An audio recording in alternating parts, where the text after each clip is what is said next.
সকলকে জানাই শুভ দীপাবলির প্রীতি ও শুভেচ্ছা। আজ আমি বানাচ্ছি দীপাবলি স্পেশাল বুঁদে কিংবা বুন্দিয়া। প্রথমেই আমি কি নিয়েছি দেখুন। এখানে আমি বেসন নিয়েছি 200 গ্রাম। আপনারা আপনাদের প্রয়োজন মতো নেবেন। বেসনটাকে ভালো করে চালনি দিয়ে চেলে নেবেন।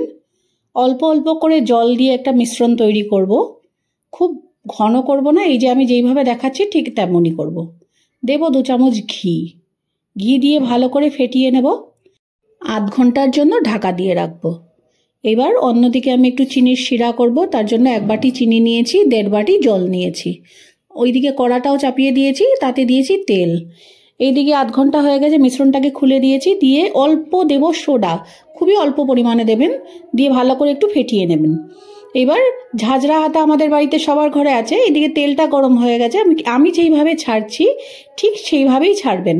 উপরে তেলের উপরে ঝাঁঝরা হাতাটাকে ধরে অল্প অল্প করে মিশ্রণটাকে ঢালবেন। যতটুক একটা বারে কড়াইতে ধরবে ঠিক ততটাই ঢালবেন, তার বেশি দেবেন না। হয়ে গেছে। এবার আমি নাড়িয়ে দেখাচ্ছি আপনাদেরকে কেমন হয়েছে। দেখবেন খুব সুন্দর গোল হয়েছে।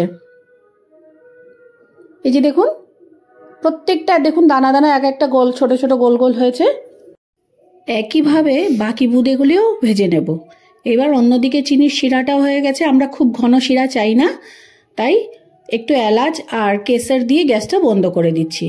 এবার বুঁদেগুলিও সব ভাজা হয়ে গেছে। বুঁদেগুলি সব দিয়ে দিয়েছি চিনির শিরার মধ্যে। দিয়ে আধা ঘন্টা নাড়াচাড়া দিয়ে ঢাকা দিয়ে দেবো আধা ঘন্টার জন্য।